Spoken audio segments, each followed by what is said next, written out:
What is up, my Squirtleites? It is I, your king, welcoming you to the February 2024 edition of Let's Talk. And welcome back, everybody. I apologize for getting that schedule out a few days late. I was honestly just so wrapped up in all the stuff that I've been recording for the coming months that it just completely didn't cross my mind. I spaced it entirely. And oops, that's my bad. I'm so sorry about that. Those schedules I usually try to have out the day before the end of the month, so like it would have been January 31st, and I usually make them the day before that. And that whole time period, I was just so distracted by so many things because I was working on some upcoming series, mainly Mario Party 3, which, you know, Mario Party 2 is kind of just in the thick of it right now, so the fact that I'm working on Mario Party 3 already might sound insane, but was mainly working on that and trying to get as much of that done as well. I was trying to honestly get the whole thing done in a 2-day period, and it just happened to fall right in that window. And yeah, I didn't cross my mind in the slightest, and now it's out. Those schedules, really the only thing that gets in the way of them, aside from me just having a brain fart, is variety stuff, because variety stuff is really the only thing I only have recorded a month, maybe 2 months in advance tops. What I tend to do with those is I record them in sort of 5-episode chunks. So, and I'll alternate the chunks too. So I'll do 5 episodes of like retro and Collector's Corner stuff. This is why you might notice that a lot of Nintendo 64 stuff has been recorded lately, because I literally turn on my Nintendo 64 or emulator or whatever, and I just recorded a bunch of games from that specific emulator before moving on to the next thing. And I try to, you know, shuffle around when things are going up just so it feels a little bit more randomized, a little bit more natural, and it doesn't all feel like it's all connected in some way. But I record the 5 retro and Collector's Corner stuff, and then I alternate over to 5 modern games and, or, you know, well, modern, I guess, is the way to put it. So something from like the PS5, PS4, current PC games, Xbox One, Series X, etc. And then I just kind of switch back and forth, back and forth, back and forth. And that allows me to then have a lot of variety in the variety, if you will. So like, for instance, this last week we had Samurai Western, which is a PS2 game, and then well, I guess that was 2 weeks ago, and then this last one we had Sky, Children of the Light, which is a more modern game. Next week you guys are going to get Buck Bumble for the Nintendo 64. Then after that is Bloodstained Ritual of the Night, again, more modern-ish game, and then we move back to Obscure, which is a Collector's Corner title, and that was on the PlayStation 2 as well, and PC and original Xbox. And I'm just kind of, again, just back and forth trying to make sure that the variety has variety, if that makes sense. But again, that means that I can't really record too far out, and that is probably the hardest thing about making these schedules, because, well, to be a month out, I need to be a month out. Does that make sense? I hope it does. But yeah, I've been really busy this past month. Again, in case I didn't make that already obvious, I finished Pokepark 2. I finished Pokemon White. Made it through all the endgame stuff. That's going to be concluding right after Pokepark 2's done. I'm really far ahead on Pokemon. I've also recorded, like I said, I finished Mario Party 2 and Mario Kart 8, although those were already done by the time January rolled around. And I'm already working on the Let's Plays and series that follow those up. I also got a couple of really short Let's Plays that you guys are going to be getting around April and May, just to sort of break up the monotony, one of which I'm extremely excited for, because it's a game that, honestly, I gave it an honest try about 5 or 6 years ago, and I only recorded like a handful of episodes, and then I just shut it off and stopped it. You can take a guess at which Let's Play I'm talking about, but it is back and it's fully completed, and it's honestly one of my better Let's Plays that I've done in the last while, because it just went so wonderfully smoothly, and it's just a fantastic game all around, so I can't wait for that one. But yeah, it's been going great. Getting all this stuff done has been awesome. February in particular is going to be almost solely dedicated to Animal Crossing. This is going to be my opportunity to get that series in gear and see how I want to actually do it a couple months in advance, because obviously Animal Crossing isn't even going to be starting until, I believe, May. So yeah, want to really get a jump start on that one and get a whole bunch of those episodes recorded, and again, see how the format for that is going to work, because I am still playing around with ideas on how I want this to play out, whether I want to do a day at a time, whether I want each episode to constitute an entire week, whether I want to try to make the dates coincide, whether I don't, just make it episodic. I'm still kind of all over the place with that Let's Play, and I'm just going to keep toying with it until it sticks, is pretty much the idea. So that'll be mainly what I do in February, that and probably finishing Destiny, actually, at least up until the final shape, just because that's a few months away yet, but most of all the Lightfall stuff has pretty much concluded at this point. The seasons are all done and dusted, so it would be best to try to just get all of that out of the way as soon as possible so I can then start working on extra videos like raid videos and things of that nature, as well as getting everything edited, not to mention the Let's Play that's going to come in the middle of Destiny when we take a break from it after Beyond Light is all said and done. So a lot of work to do, but as I said before, my goal is to have everything for 2024 done by the time May and June roll around. So far, going well. I am on track to get that done, and then some, actually. But I've still got a lot of work to do yet. Two things, though. The two main things I want to talk about in today's Let's Talk are a series that's no longer happening that I had promised was going to happen, and I also want to talk about a little bit of a heavier, more personal topic at the end of this video, and that'll be a little bit of a discussion for everybody that I'm sure y'all will enjoy. It's going to be a little bit melancholy, but I won't it shouldn't be too bad. I don't want drama or anything. It's just going to be something that I've just been thinking about that's been marinating in my mind for the last little while. But first, let's talk about the series that's no longer happening, and in case it wasn't obvious because I didn't mention it, it is, you guessed it, The Messenger. Okay, I finished the game. I completely finished the game. I recorded the entire thing, and my main reason for not uploading it is just because the episodes are bad. And they are bad for a very specific reason, and that is that I really didn't like the game at all, especially in the back half of the game. And, I mean, to the point where I was extremely sour on it up to a certain point, and it ruined the episodes. It made them bad. And I want to discuss why, so that you guys have an explanation as to why I'm not doing this, but I'm not a fan of that game. But not the whole thing. It was so close to being a fantastic game. In fact, if it had been for the entire game what the first 5 hours were, I would have loved it. I mean, I would have given it like an 8, possibly even a 9 out of 10. It was kicking my ass. I was not very good at it, but I was having a blast with it. It was super, super fun. Until I hit a wall, and then made it eventually past that wall and realized that everything after that wall was a not totally different game, but a very different game that I was not a fan of in the slightest. And this constituted pretty much the whole back half of the series, and I'll just discuss it. So for those who don't know what The Messenger is, we took a look at it back in September. The Messenger is the technically prequel in terms of release date to Sea of Stars, but it is in story terms the sequel to Sea of Stars. Also made by Sabotage Studio. It's their first game. Sea of Stars was their second game. And this is important because Sea of Stars was my game of the year last year. I loved it to absolute death. It was fantastic. Co-runner right there with Tears of the Kingdom.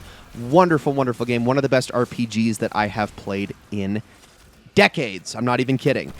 Big fan of Sea of Stars, and so I really wanted to go back to see where it all started with The Messenger, and we did that little look at, and I was like, I'm really impressed by this game. This is a lot of fun. It's different. It's an action platformer. It's not an RPG, but I really, really like it. I'm having a blast with this. It's giving me Hollow Knight and Ori vibes. Yeah, it's a bit more pixel-based, but I don't usually like those games as much, but I am having a great time with this one. So I decided, let's make it a full series, and that can be kind of our prelude into the eventual and inevitable Sea of Stars Let's Play that I'm going to be doing on this channel someday. And then I got around to playing it, and for those first, I would say, 4, 5, maybe even 6 episodes, I was having a really good time. Again, it was kicking my ass. I was struggling with it big time. It was a hard game. I'm not super good at it. And I still loved it. It was a lot of fun exploring everything and being challenged in multiple ways, unlocking all these different abilities, even though the skill tree was honestly very simple. And there was one thing that was kind of in the back of my mind as I was playing through it, and I was noticing, though, even in these best moments, and that was the boss fights. And I think the first boss fight was pretty harmless, but as the boss fight started to go on, I was noticing a disturbing trend with these boss fights. And that was that they were designed badly. Not that the boss fights themselves were in a bubble bad, it was that in the context of the game they were bad, because pretty much the way every boss fight behaved was that you have a set mechanics that you learn. You have this very limited move set, and you're going to use it to traverse and platform in areas while also dealing with the enemies on screen and the many challenges therein. Boss fights would then basically throw all of that out the window. Like, yeah, you would still have your same movement and toolkit, but aside from that, you would throw all of what you've known out the window, throw a completely new mechanic at you that you've never seen before, and it wasn't just like, oh, this is a punishing mechanic. No, the entire way the boss fight worked was nothing like you've seen before. So, okay, now you have this new fight you have to learn as you go, and it's a lot of trial and error because we're going to be throwing things at you that you just, again, you've never seen before and are not even close to things that you've seen before, and you just kind of got to deal with it. And a couple of the early boss fights gave me trouble. A couple others didn't. There was one I remember in particular that actually was 2 bosses in one, and that one actually wasn't too bad, even though it was one of the later fights. It was hard. It was certainly hard, but it was much more doable. While there was another fight before that that was like, I don't even know how to describe the character exactly because I don't want to spoil anything, but she was a she, and she had a lot of these unmissable, like, you have to take a hit here attacks that were basically punishments for doing something wrong that took a while to fully understand why I was doing things wrong.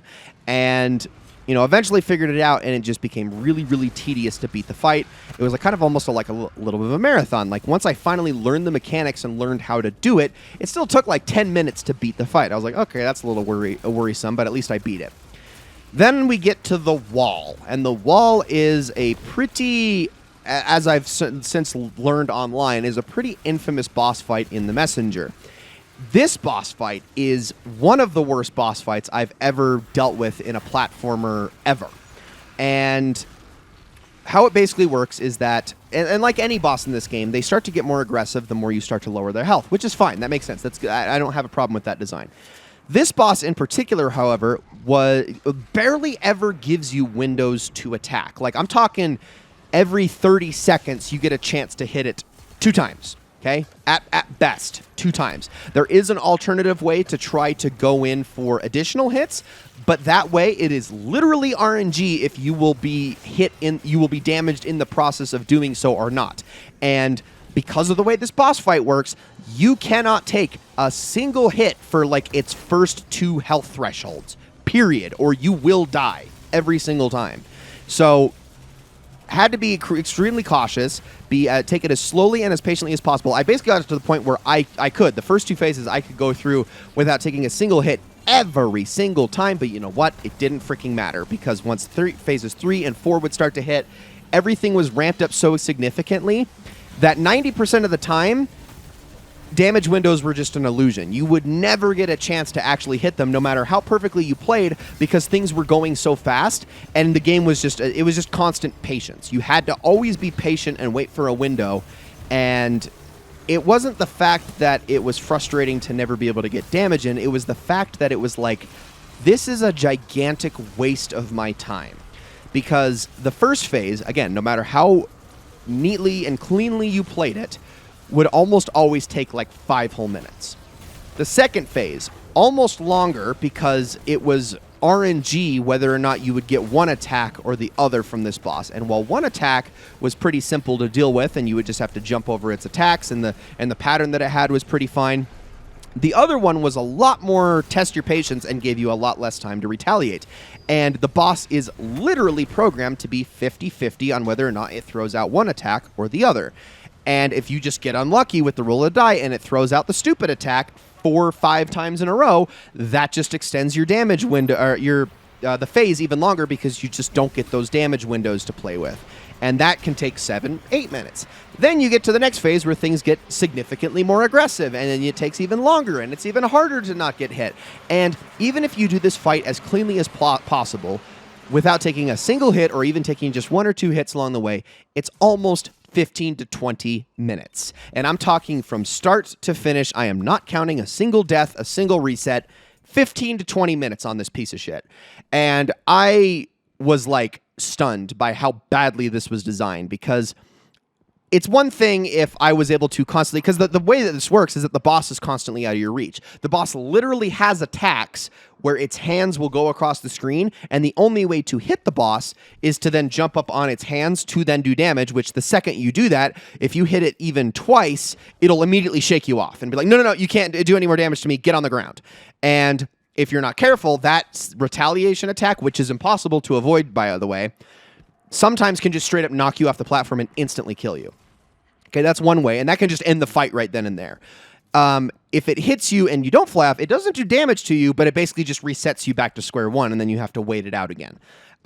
This is the only way you can do damage in this fight, is by the boss literally putting you in range to then do damage to it, but not too much damage, otherwise it's going to instantly shake you off. And it's such a tiny amount of damage that it's almost negligible. So, like, for example, 2 hits and you're shaken off, right?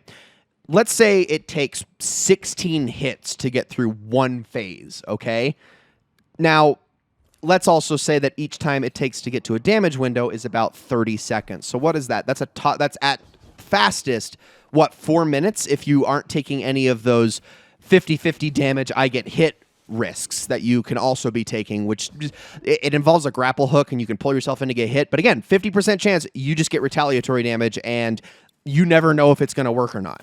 So all of that, and I was just like, this is ridiculous. This is stupid. Well, I was like, okay. Once I beat the boss, I was like, all right. It's kind of like one of those bosses that's just you're grateful when it's done. We're gonna move on. We're gonna keep playing the game. No, because then after that boss is over, the entire game design shifts, and no longer is it just a linear action platformer with a little bit of exploration in the middle. It becomes a Metroidvania, straight up. And I like Metroidvanias, okay? Well, when they're well-designed, of course. I love the Ori games. I like Hollow Knight, which is actually a game I want to look at on this channel someday. I like games of that nature. But a very important thing about how you handle Metroidvania mechanics is how you handle the backtracking. Great example of this, Castlevania Symphony of the Night. It's fine to go through the castle the first time when you go through it because you're slashing away and killing absolutely everything you can to get all your upgrades and get all of your money and all this sort of stuff and make your way through the game, right? It's bearable to then backtrack through those same areas once you start getting the power-ups that allow Alucard to blitz across the screen at 4 or 5 times his normal speed. Ori and the Blind Forest. You start by traversing up these platforms that you have to jump from wall jump to wall jump and avoid lasers and spike traps and all this sort of stuff. And the whole way you're making it up, you're like, man, this is a challenge, right? This is an actual challenge to go through. But I've made it to the top. I've cleared the peak. I'm good. What does the game eventually give you after you've done pretty much no backtracking, almost all linear stuff? It gives you the Feather, which is a gliding tool that when you are then forced to go back through those areas, what can you do? You can just glide right over it. That is your reward. You have been given the reward that should you want to dive back into these areas that took you forever to get through the first time, you can to go get your stuff, but when you're done with it, you can just glide on over to the next screen. That is what we call good Metroidvania design, because yes, there is backtracking, but it allows you to go back through what you've already seen in a different way that then makes that feel fresh and rewarding, and also it makes the player feel like they've actually gotten better, like they've improved from when they were last in that location. They're not just walking back through it again. The Messenger does not learn this lesson at all. It doesn't understand this lesson. It just decides, you know what? We're going to make things as frustrating and tedious for you as possible when backtracking through these locations, because you're going to have to deal with the exact same shit, if not worse shit, every single time you go through these areas. And I couldn't believe it. I was like, man, if they had just kept what they were doing in the first half of the game, I would have been so happy with this thing, and they decided to abandon it. Like, I'm telling you, like, before I hit that wall and that boss fight happened and then the gameplay shift and all that stuff happened, I would have given this game like an 8 out of 10. I really liked it. Big fan. But after that, I'm like down to like a 4 or a 5 on this game. I am not happy about it at all. And I was really bummed by it too, because I guess it kind of is an interesting thing to see, because it tells me that Sabotage Studio actually learned quite a lot, because in Sea of Stars, they also had to deal with a twist on its own formula at one point in the game. And in Sea of Stars, it's handled extremely well. In Messenger, it is not. It is a very bad twist, and I get like they probably felt like what the game was for the first half was just like, oh, there's just too many games like this. It's like every other NES or SNES era platformer ever.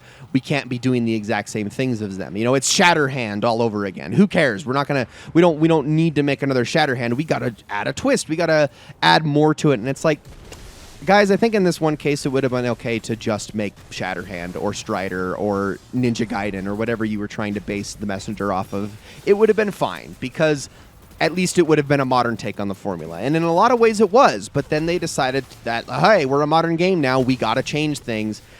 And it didn't work. It didn't work. I was really not a fan. It really made those episodes suffer for it. And overall, I would not feel comfortable uploading those videos, and I don't want to put you guys through it. So Messenger is not happening anymore, but now at least you have an explanation as to why.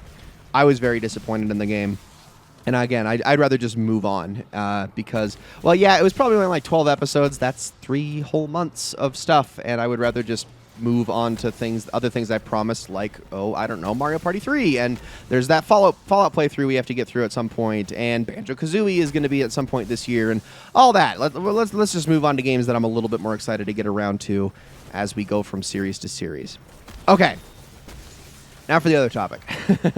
Last topic of this video, and this is, like I said, this is going to be a little bit of a personal topic. This is something that has been on my mind a lot lately, especially due to things that have happened over the past month, if you've been paying attention at all. Again, I don't want to talk about drama. I don't want to go over any of that stuff. None of that is stuff that I like to waste my energy and breath on, but it is something tangentially related to those things that I would like to go over. And first things first, I want to admit some of my own personal faults here, okay? I want to discuss my issues and my problems that I've had on the internet, on YouTube over the past several years, and my mistakes. And I'm going to be vague about it, of course, because I don't really need to again, I don't want to bring up specific things that just causes problems. But first things first, okay? I do want to say right off the bat that YouTube and this channel in and of itself when I started this channel, actually, it was kind of my introduction to the internet. I spent my entire teenage years blissfully unaware of a lot of the things that happen on the internet. In a lot of ways, I kind of wish I could go back to that. However, I don't regret it, obviously, and there's many reasons why. But I was also raised in a very sheltered environment. I was raised in I had a background that was this is how life is. This is the way things are. And to question it in any way whatsoever is blasphemy. It doesn't make sense. Why would you think any differently? Your life is perfect and fine, and it's not like you have any problems growing up. Why would you think that any other perspective is the correct one? Your perspective is the correct one. And I operated under that assumption for quite a few years. In fact, years that were even a part of my internet background. Like I said, I made this channel back in 2012. And I would say about a year before that was probably the very first time I ever saw more than one YouTube video consecutively. I was aware YouTube existed long before that, but I never sat down and watched YouTube things. I was super new to what YouTube was, to what social media was, all that stuff. And 2011 was when this channel started. What am I saying? Wrong year. 2011. So a year before that. That was when I really got introduced to all of this stuff, to social media as a concept. I had no idea what any of that was. I knew what a Facebook was and what a Twitter was, but that was it. That was all I was aware of. And going into that and then making the transition and starting to meet people through the internet and make friends and find hobbies and grow my YouTube channel, or just make my YouTube channel and work on my YouTube channel, got me exposed to a lot of different things and a lot of different people and a lot of different perspectives and a lot of things that were incredibly foreign to me as a concept. And there's 2 ways people react to these sorts of things, right? There's 2 ways people react to beliefs and perspectives and ideas and understanding that, how do I put this? That they just cannot comprehend, right? And what are those 2 ways? One is to, obviously, the sensible way, the intelligent way, and the respectful way is to learn and to understand and to grasp these things and to, or even if you don't understand these things, to try to have empathy, to listen and take in other people's perspectives.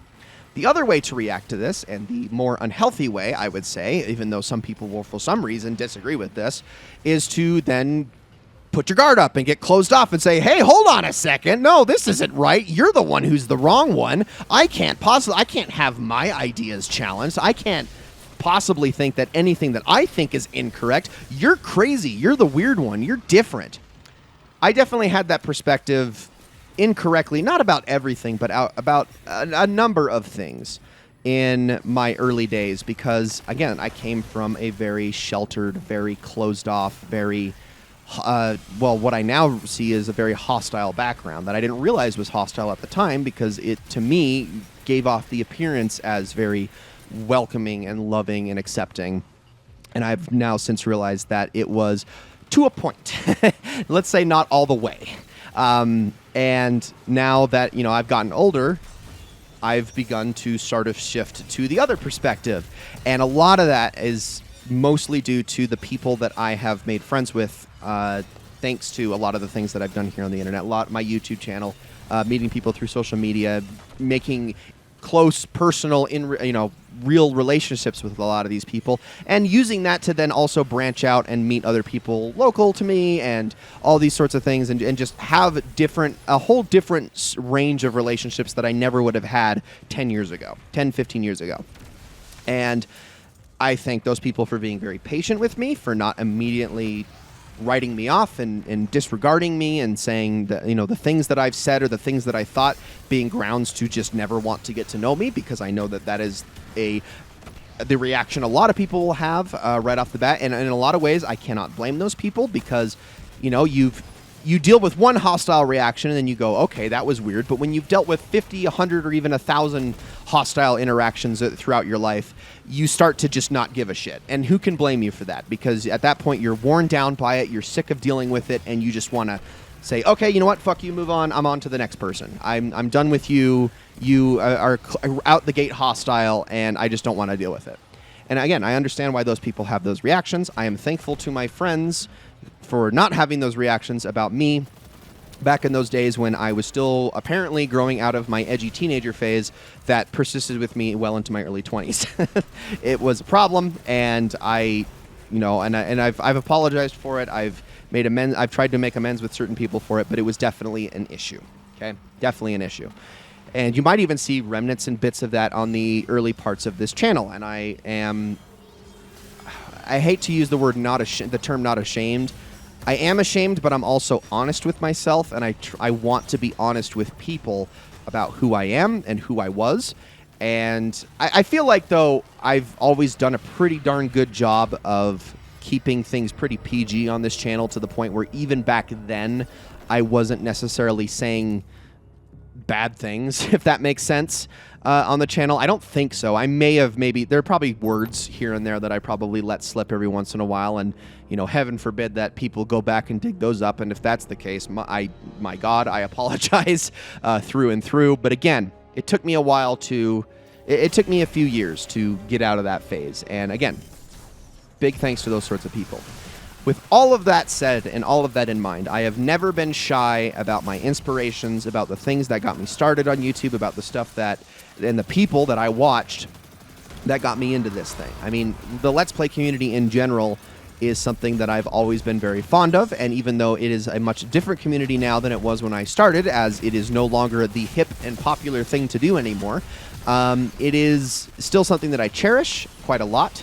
And I still hold on to and watch very actively a lot of the people that helped me get by, as well as a lot of the people that were, again, my inspiration for those sorts of things. And I mentioned some of these inspirations in the last Let's Talk, because I've never been shy about those sorts of things. But one thing I have always been shy, I wouldn't even say shy about, but rather sour towards, is parasocial relationships. And you probably know very well, if you watch YouTube at all, let alone things like Twitch or TikTok or any of those other things, that parasocial relationships are extremely common on the internet. I mean, it's the part of why influencer culture even exists, is because of people having parasocial relationships with these influencers. Now, there is a reason for that, and that is because, and we can all make oh man, it's because they're popular, it's because they're cringe, it's because, I don't care about any of that. It's the method of delivery, okay? Twitch, YouTube, TikTok, every single one of these things, Twitter even, and Facebook and all these other things, they allow people, any person, any normal random Joe Schmo, an opportunity to put all of themselves out there onto a page, onto a video, whatever, for everybody to sit and to see and digest. And eventually, for one reason or another, those people can then get a following, and they can have a lot of people that then end up watching them. And at that point, there is investment and there is attachment there. And whether those people want to or not, they start to really genuinely become invested in and attach a lot of their own personal life investment into those people that they then want to hear from. Now, obviously, we can have talks about ethics and politics and all those sorts of things, and I'm going to steer as far clear from all of that stuff as possible. The part that bothers me and the part that I want to specifically discuss here is the thinking that the person who is behind the screen is the person that you see on the screen, if that makes sense. Thinking that that is in every single way 100% genuine and you know everything about that person based on what you see there. And that is never true, okay? That'll never, ever be true, and I want to immediately quash that idea that who you get on screen is exactly who they are at all times. Sometimes there can be hints about who they generally are, but no matter what you say or what you think, that person in some regard has to put on an act to maintain the persona. Like, even if you have the most wholesome, positive Twitch streamer on the other side who is nothing but good vibes, and they don't have a single problematic thing about them. And in that regard, you know, they honestly, they could be a perfectly good person in real life too. And you are under the impression that because they are really good and there's been nothing ever bad about them, and that because of the content they put out is perfectly wholesome and there's nothing bad about that, that you are always getting the genuine, authentic person there. You are always getting them at their best and at their most real, if that makes sense. That's not true, because guess what? That same person is subject to emotions and mood swings and possible mental illnesses like anxiety and depression and various things that will probably give them off days. And when they have to maintain a constant work environment, especially a streamer who has to get on there and smile to the camera every single day, they're always going to have to fake something. They're always going to have to put some of themselves, put themselves out there in a disingenuous way. And you will never know that because they know themselves better than you know them, if that makes sense. They know how to fake it better than anybody. And to, for some reason in your mind, think and try to associate and attach your personality to that person is never a good thing.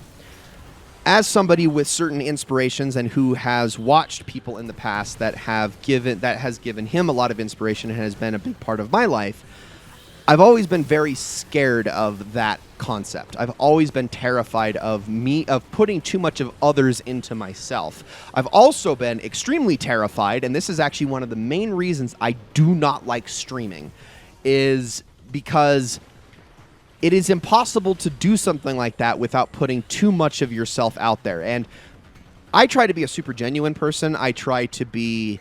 I wear my heart on my sleeve. I'm a very passionate individual. Like, it happens in videos all the time where, yeah, I won't go into too much detail about personal things, but when it comes to talking about a video game, my gosh, I will not sugarcoat anything. If I hate something in the moment, I will tell you that I hate something in the moment. If I love something in the moment, I will gush about it nonstop. I will go on for minutes and minutes and minutes and just explain why I love a thing.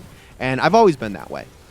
I never, again, I know I do not like sugarcoating things very much, except for maybe to not offend certain people when, you know, a good example of this is when I'm looking at, like, oh, I don't know, a classic game that everybody loves, and it's like, man, I really don't want to piss a lot of people off, but this is just not resonating with me whatsoever. And I still try to explain that. I try to be rational and be like, okay, here's why.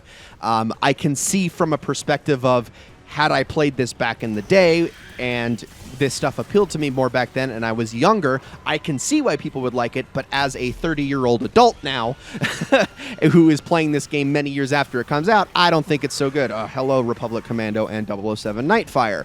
I don't think that they were bad games in the context of what they were, and for people who have the nostalgia there, I'm sure they're still excellent. But to me, they didn't hold up because I did not have that predisposed bias going in. And so, yeah, that's why I like to be honest about those sorts of things, because I feel like it furthers the conversation. It's better to be genuine, to be truthful. But in a Twitch streaming environment, where you were being scrutinized essentially under a microscope every single second for hours and hours and hours on end, and I can't edit anything. I have to say everything exactly as it comes out of my mouth. Suddenly, that gets really terrifying because there's two ways that can go. One, I can actually say something I don't mean and then have to spend a long time trying to backtrack, as opposed to just editing it out and rephrasing it in a way that in what I meant to say, especially because a lot of times my mouth runs faster than my brain, and that can get me in trouble at times. But also because it's so easy to then to ramble on, to go on well beyond where you meant to go, and to go into territories and places you didn't necessarily want to go with a specific topic, and that can get you in trouble too. And I'm not talking about from a problematic, oh, you're gonna say something that's gonna get you canceled, blah, blah, blah, all that crap. Not from that perspective. I'm just talking about something that could be awkward, something that could be weird, something that could just be uncomfortable to talk about. You know what I mean? Like, I try not to go down those roads, and Twitch streaming terrifies me because that is such an easy environment to do so. And I feel like the only way to avoid that to a degree is sometimes you either got to just lay down some harsh ground rules, and you really got to like put a part of yourself aside and go into a Twitch streamer persona. Even if that persona 99% emulates who you are genuinely, you still have to do that. You still have to maintain that persona to not go insane, to be the person that not you want to be, but what your viewers want to see. And what I like about YouTube, and one of the main reasons I'm a big fan of YouTube so much, is because this is in a lot of ways a curated environment. Now, I don't script most of my stuff. I just turn on the microphone and start playing, and whatever I say ends up in the video. But maybe like once or twice a year, I'll go through a video and I'll record it, and my voice will come out, and I'll say some things, and I'll think, there was that like 2-3 minute stretch there in the middle that I really did not like. I'm going to re-record that episode, and then I can actually go back and fix that, because, and it's not necessarily always something like bad or raunchy or anything along those lines. I guess sometimes it's just something that it's like, maybe that was too personal of a share, and I don't know if I want people to necessarily know that about me, so I'm just going to pretend that didn't happen and move on about my day. And it can be things like that, and that's why I prefer being on YouTube, but also just because the environment is a lot easier for me. It's a lot less stressful. Like, I did do some Twitch streams back in the day, and it was terrifying for me because I am not good at that. I'm not good at that stuff. It was very scary, and while I did get through a couple games successfully, I could not get over the anxieties of dealing with it, and I just decided, you know what, it's not for me. It's not for me. Now, again, this is all important because of what I was talking about originally, which is those parasocial relationships. And I'll just say it up front. I hate those things. I really, really, really hate influencer culture and how that develops parasocial relationships with viewers, because it is so easy for that power and that relationship to be abused. And it's you see it a lot. You really, really see it a lot. And I think something that's incredibly important and something that we can all learn from are these sorts of situations where we really need to sort of detach ourselves from the entertainment that we're in. Not completely. Obviously, you're allowed to be invested. You're allowed to care about the creative minds behind something. You're allowed to care about why the work that they do. You can even care about the story within the entertainment itself. Like people who, let's say another Let's Player who makes hundreds and hundreds of Let's Plays and might have running gags and running jokes, and might have big events that have happened in previous Let's Plays that they'll call back to later on, and you'll call back to because you remember when that happened and it was so hilarious the first time around. All of that's fine. I have no issues with that. But when you start to project your feelings on the person that you're watching based on the videos that you're seeing, or the Twitch streams that you're watching, or the TikToks that you're seeing, or the tweets that you see, and all those sorts of things, and you start to project your own ideas for their personality and their behavior, that is where the problem starts. That is where I think the line needs to be drawn. And I don't like it. I really don't like it at all. I know I don't have the viewership for that, but I would hope that if anybody ever watches my content and they start to feel a certain way about who I am based on the videos that I watch, I can promise you right now you're wrong. You do not know anything beyond what you see what you hear in the video, because that's the way it should be. At the end of the day, I am a guy who sits in my apartment and I turn on my microphone, my $200 microphone and my $200 capture card and my $2,000 PC that I bought for this just because I really care about this damn hobby, and I just record my voice over videos and I edit them and I put them up and I hope that people like them, even though I don't really have the time to make them as special and as amazing as I want, because it is a time-consuming process, but I still try to put all of myself into them, or my heart and soul into them. But at the end of the day, I'm still just a guy. I'm just a dude. I'm just talking into a microphone. I'm just talking to you, and you need not read any further into the situation, okay?